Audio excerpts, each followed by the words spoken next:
Well, hello, everyone. Welcome back to another episode of the Kingdom Women Speakers podcast and show. And today I have a special guest with me from actually right here near my hometown, my place where I live. So it's kind of cool. And we have a story of how we met, which we'll share in a moment. But let me just tell a little bit about Christie Thomas. Christie is a mom, she's a wife, she's a homeschooler of her three boys, as well as an author. She's now written 5 books, children and family books, and is geared up to actually write another one with a contract coming up. She'll tell you more about that. But she loves writing and just helping others to really get their story out there. So, Christie, thank you for being my guest today. Well, thanks so much for having me. This is fun. It's a little bit outside of my normal conversational styles, or not conversational style, conversational topics. So this is exciting. Yes. So, Christie, first of all, I was trying to remember how many years ago this was that you and I met. We we met online through another group that we were part of and a program that we were both in. And then because we knew we figured out that we live in the same area, that we met up for coffee, and that was so cool to Yeah. kind of get to know each other. Yeah. And so we've just been kind of following each other on social media. And I know since then, I'm not sure. I think maybe that you at that time you only had one book. Is that right? Yeah, Probably. Yeah. That was a few years ago. that was a few years ago.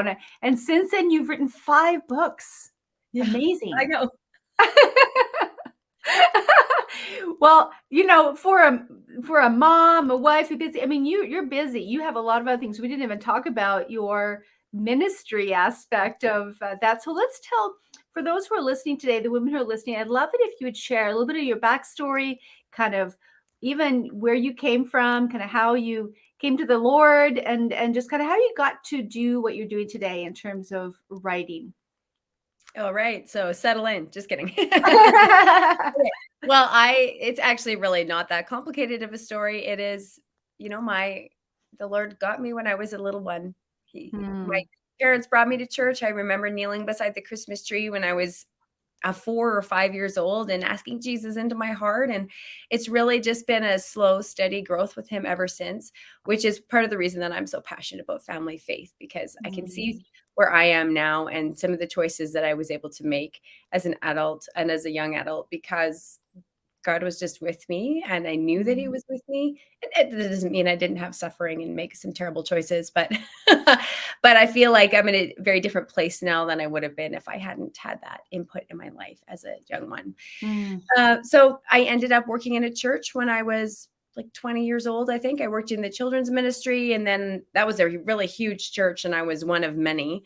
And then I went to a mid-sized church and I was the only children's ministry staff there. And that was a really huge growing experience for me. I remember standing at the back of the church once, about to go downstairs with the kids, and I was like, I am not equipped for this. Oh my goodness.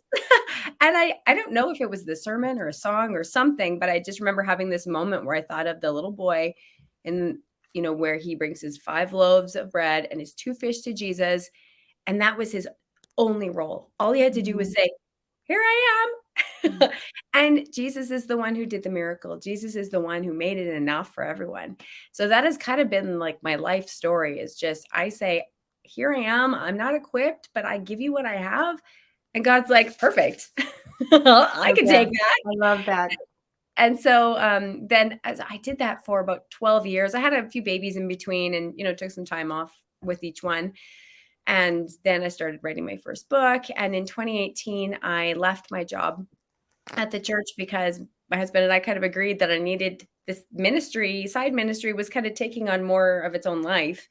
And it really felt like it was the right thing to input more time and energy into that, even though it wasn't, reliable income like my church job was. So I started doing that. And then a year later, I started homeschooling, which turned out to be excellent timing because that was 6 months before COVID started. So I got kind of a jump on the homeschooling. What else had to do it? Instead of being thrown into the deep end, you kind of had to wait. You waited in a bit. That's good.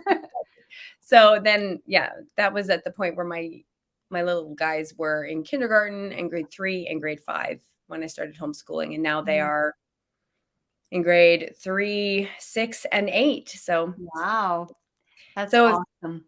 But I really felt like it was something that God wanted me to do.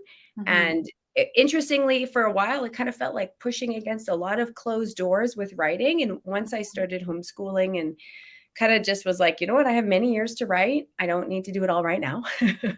Yeah. That's when God started just opening some doors for me. I got an email from a publisher who just said, hey, do you want to write a mother-son prayer journal for us? And I thought it was a joke at first or scam. Turns out it was real.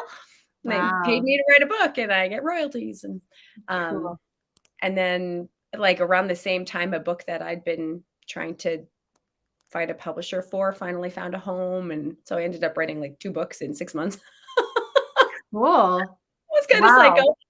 psycho. Yeah, and then God just keeps bringing me on this journey. So I also run a ministry called Little Shoots Deep Roots, which is designed for Christian parents who want to disciple their kids, but they feel like there's just too much. They feel kind of Mhm. this weight of like the expectations and this idea that this myth really that we Mhm. have to go big or go home. I'm like, okay, Mhm. I'm going home then.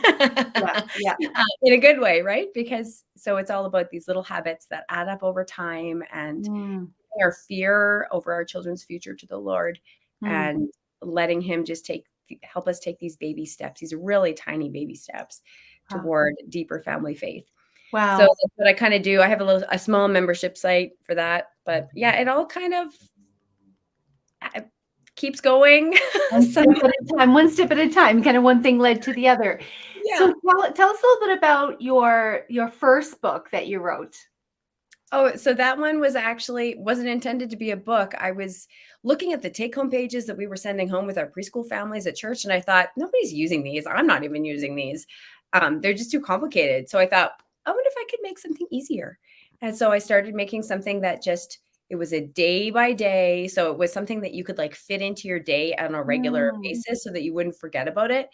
And it was just something that really easy that connected with preschoolers. And I started just sending them out kind of along with our curriculum. And people were like, oh, I like these and I'm using these. And then when my youngest was born, I went on maternity leave and decided to put it into a book because Wow. I didn't have enough Okay. to do with 3 kids. Yeah. But it wasn't actually all that hard because I'd already written all the content. It was something that I had created Mhm. previously. So I just kind of had to put it together and maybe plug a few holes. Yeah. And the incredible story about that. So that one is self-published. That one is getting republished with a publisher next year, and it's coming out next summer under the title My First Devotional. So just these little baby steps, Wow, following that's God and doing cool. what you can to minister to the people that are that God has given you, Mhm. and God is making it bigger. So Wow, that it's is pretty so cool. cool. Now, how did that happen? Are you part of like a writers group or like in terms of the exposure, is that something that just kind of happened? Nothing, no, without any connections that they found you, they saw your work. Oh, no. No, that comes after many years of just making friends and Mm, serving others yeah. and inviting, hey, I think you would be really great to do an interview for this thing, or would you Mm, endorse my book? Or, and just making friends. And like I said, I'm doing a lot of serving others, sharing other people's works in my social media and in my emails, just truly being a cheerleader for them as well. And yeah. so this came from somebody who I had been friends with his wife, and Mhm. he got a new job as an editor at a publishing house. And he was just connecting with all their various connections just to Yeah. see, what are you working on? What can we do? And so I had a Zoom meeting with him, and within a week I had a contract for that. It has never like that's like That's lightning speed. easy. Yeah, exactly. That was a But God thing.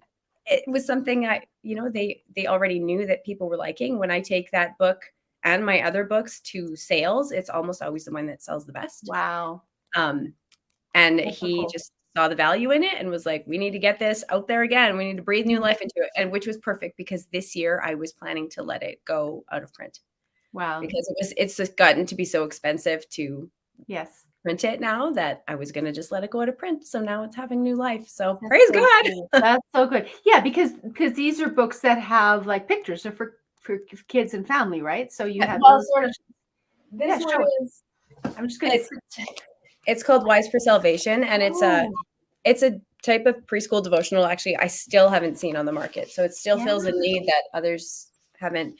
So it's kind of like a Bible story book because it Yes. goes through the Bible, passage by passage, and it goes through most of the Bible. So there's 88 different Bible stories in here, 86. Wow. And then, so there's just a simple paraphrase of it. And then you do 5 days of just a really simple, like, okay, so that David is anointed. So first you're reading the paraphrase together and you're acting it out with your stuffed animals or just yourself. Oh, and then you say, you think Samuel thought it was a little weird that a shepherd boy was going to be king? So you just have a little, like a 2-minute conversation, right? Conversation and Yes. playtime. And then the next day you're saying, oh, when Samuel was looking at the king, 7 men stood up in front of him and we'll get 1, 2, 3, 4, 5, 6. And then, okay, now we're pretending that we're taking x-rays of the heart because God was looking at the heart. So let me take an x-ray of your heart. So it's really play-based, Wow. really fun, really simple. That's And beautiful. so I used this with all my boys when they were little. And my oldest went to a Christian school just for kindergarten. And the kindergarten teacher there, who'd been teaching for like 20 years, said, wow, your son has a lot of biblical knowledge. And I thought, oh, well, we do like 3 minutes a day. But it's just from this little tiny thing that we did. That's 3 so minutes a day. beautiful. That is so good, so powerful. Yes, and kids remember, like, especially when there is that aspect of play and you're kind of speaking their language, and I Mhm. love that. Now, do you have a little stuffed animal that goes along with it? An owl? I do. I don't usually take this one to like book sales or Yes. I don't take this one to schools because it's kind of hard to do. Yes. I take the Yes. picture books to schools. Yes. But yeah, I do actually have. There's a puppet that came out from IKEA that they Nice. don't actually sell anymore, which makes me so sad. But it was a puppet that looked exactly like this little guy. Well, I guess you're just gonna have to make your own. Much more expensive. The IKEA ones were $5. Maybe IKEA would like to endorse you. That's so cool. And so, I love that. Yeah. So if anyone is listening here today and you're wondering, how can I work with my preschool to help disciple and to impart to them some biblical truth? I think this is a great resource. Wow. I know that I homeschooled my kids for a few years back when they were little, and I cherish that time because it really helped me to simplify and to really think in different terms, right? Even whether it be biblically or just educationally. So it's such a valuable skill to develop, to get into the world of these children, and to remember, well, sometimes we can't remember but how we would thought of things, but to really speak their language and help them, but also to take those concepts that we just take for granted sometimes and say, okay, how can I explain this, and how can I convey this in a way that's going to kind of connect to them. Mm-hmm. Yeah, it definitely is a huge life skill to be able to talk to kids and teach them. I think it helps us with our teaching in all kinds of ways because it's helped me now Totally. to be able to speak to adults and to break things down into easy steps, and because that's what you kind of have to do with kids, right? Exactly. I'm so glad you said that because I wholeheartedly believe that. I think even as a speaker, as an adult speaker, if you're speaking to adults, to learn how to do that is such a valuable skill, but also is so much more impactful for the people that you're speaking to because you just simplify it. And people are at different levels in how they process information. So that's so cool. So tell me a little bit more about what the other books. Sure. So the other books kind of came out of this one. I had wanted to write a picture book for so long. I used to love writing when I was a kid. And then I ended up with a science degree because I thought I was going to be a doctor. And so I stopped writing for a long time. And then one day I was like, oh, I have a character, which really felt like the biggest problem for me. I didn't have a character. And I thought, oh, I have an owl. Now I have someone. So then the idea for Quint's Promise Rock came, and Quint Says Goodbye. So they are, oh, did I reach them? I think that was the one you were working on when you and I met. Either you had just finished one or you were just working on that one. I remember that one. Yeah, okay. Quite possibly, yeah. So this was my first traditionally published book through Harvest House. And this one came because a friend of mine on Facebook had posted something about her son being really anxious to go to school. So she'd put a rock in his pocket and said, whenever you touch this rock, let it remind you that God is with you. And I thought, oh, that's cool. And then I wrote this story like that afternoon. I threw my kids into nap time and said, okay, we're writing a story. And it did take many years from the time that I wrote the story to the time Mhm. it came out, probably about 3, maybe almost 4 years. Yeah. So it was a lot of waiting, but that's where that one came from. And so it's really a story of like an anxious little owl and it talks with her dad, and he shows her, through Wow. the metaphor of the rock that God is with her, and God is safe, and God is with you all the time, and God will Mm. tell you the way you should go. So that was the first one. And in the second one, they gave me a 2-book deal, which I was like, oh, wow, this is amazing. I'll write something else. Quinn Says Goodbye is really a story of loss and hope. Um, Mm. Quinn goes and there's a little firefly in their nest one day, and the firefly has a broken leg. So she nurses it back to health. And then one day the firefly is gone, and she's like, but that was my friend. Like, why gone? She goes swooping off through the forest to look for the firefly, and she can't find him. And she's really upset. And her mom says, it's okay to be sad. Sometimes God lets bad things happen, and we don't know why, but it's okay to be sad, and God is with you, and he wants to be your friend through it. So there's no real easy answers given in the Mm. book. It's really just, we're going to come alongside our kids and say, we ask that question too. Where is God when life hurts? Yeah. And the truth is, it's okay to be sad, and God is with you through it all, and he wants to be your friend. So, That is and so then, good. yeah. And then at the very end, they go off into the forest, and they find a whole bunch of fireflies, and they just go swooping through. Mhm. And Quinn kind of feels like, she knew that no matter what had happened to her little friend, God knew where he was and would always love them both. So it's a little bit more of a niche book. I found that a lot of people are like, I'd rather have this one. This one seems happier. And Mm. yet the people that have picked up this one have found it really meaningful. There was a story of a mom told me her husband had gone to jail, and her little boys had never really grieved. They didn't really Mhm. know. And so they started reading this book. And when they got to the point where Blink left, her little son broke down and started crying for the first time. Wow. Like, Wow. it just like released something in him, and he was finally able to grieve that loss. And Totally. so it was part of their healing process. So that was Yeah, that is so good. Yes, I can totally relate to that because my first husband passed away when my kids were really little. I had 3 young kids, and at that time, there weren't a lot of resources for children in terms of grieving. And so I can see the power of that. That is such a beautiful, and both of them, I even, especially in the last couple of years with all that's gone on in the world and the increased incidents among children with anxiety and fear and all those things. What a beautiful resource for parents to have with their kids to be able to help them. I mean, I can think of parents right now that would benefit from that. So that is so cool how God is just using those seeds of ideas that come to you and you take action. You just, okay, we're going to follow this thread to see what happens here. And then look what God does. So I have a question. Do you Mhm. illustrate your own books? That would be awful. You want to see my illustrations? My kids do better stickman than I do. So no, I that bet is I why it guess. says this woman has earned her keep. Her name is Sydney Hansen. She illustrates them, or Oh, these 2 anyway. beautiful. So Beautiful. And is yes. that someone you knew or someone just kind of no? Okay, you got No, someone. that when you send a picture book off to a publisher, they find the right illustrator for it. So Oh, that's so I have cool. never had any contact with her. There was one time where they sent me the illustrations and said, "What do you think?" Yeah. And I was like, "Okay, sure." It looked great, and that was about it.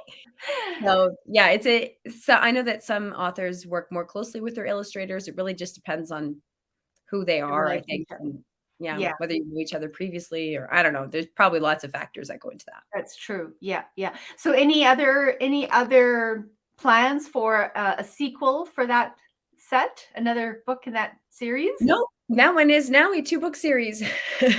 Beautiful. No, it's absolutely beautiful. Are those on Amazon or where Oh, can yeah. people look for your Yeah, you books? can Okay. depending on where your people are, they're on Indigo, they're on Barnes& and Noble, Amazon, Christian Book. They're everywhere. Actually, the cheapest is probably Christian Book. The last time I saw Quinn Says Goodbye was like $3.99 Hmm. on christianbook.com. So I don't know if it's still that price, but that is a pretty Good good to steal. know. There you go, a little tidbit.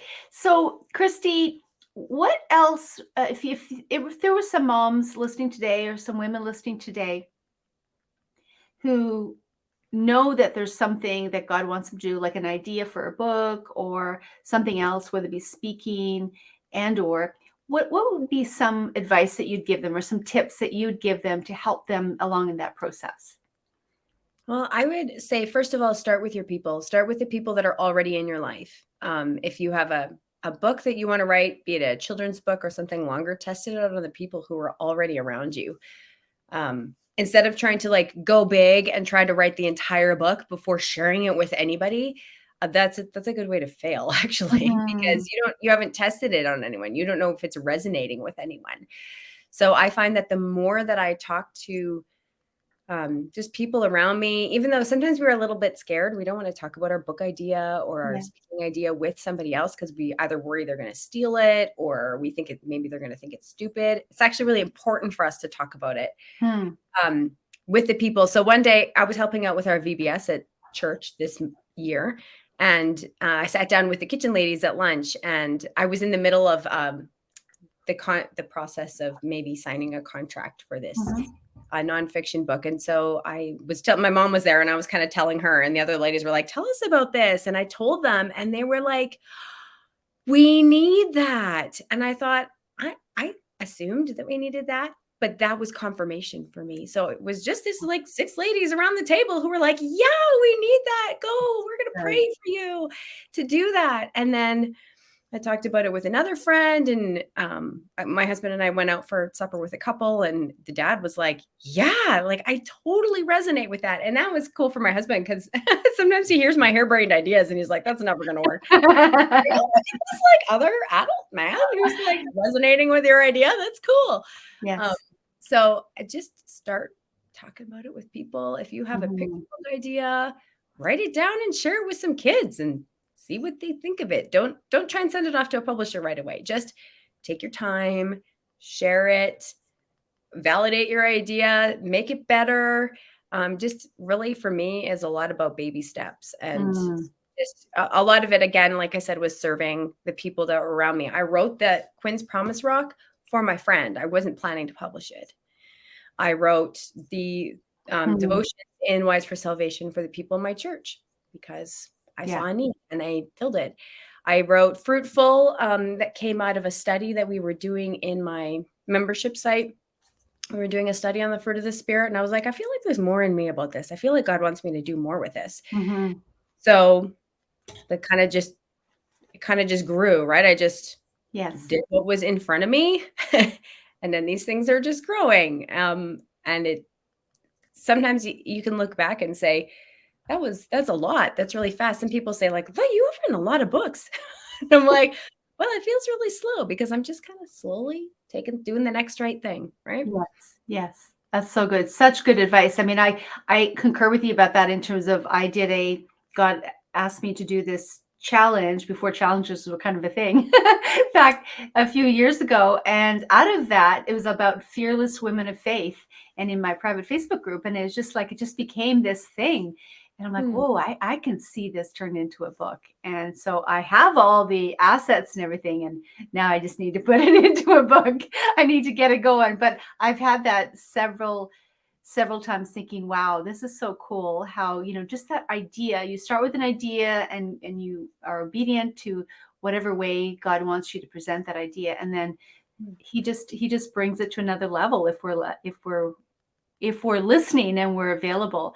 And I hear that's what you've done too, is you just kind of went one step at a time, just Mm-hmm. stepped into it, unknowing where it was going to go. And here it is, a different place. And so I know that with women, again, if you're a mom and your wife, maybe you've got a job, you've got other things going on, just the time, what would be a something that you would want to share? And I know you also have a free gift that you want to give our listeners as well, but you can either say that in relation to that or separate. What would be something you would say in terms of how to actually get started in that process? Or what are some great tools that you found that helped you to be more productive in that way?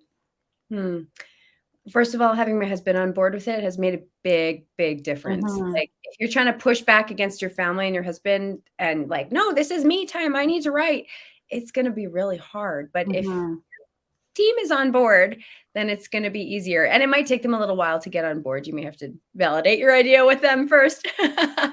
But now my husband, when I'm sitting in my office and if the kids are bugging me and he's home, he's like, hey, mom's work is real work. Leave her alone. Well, that's really great. But for me, it was just finding a time that worked and sitting my butt in my chair and getting going. It also helps me to have kind of a list of things. So I always have, well, now I won't more keep it in my head, but for many years, I kept a running list of the things that I needed to do. And so then I can sit down and I can immediately see, okay, here's one small thing that I can start with. So I would start with something small and easy.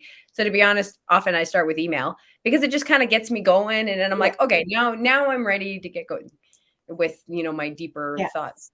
For some people, that might be terrible. You might start with email and never stop. But you kind of have to find your thing and just commit to just getting there every day. So I sit down and write every evening, every single evening, whether it's 20 minutes or 2 hours.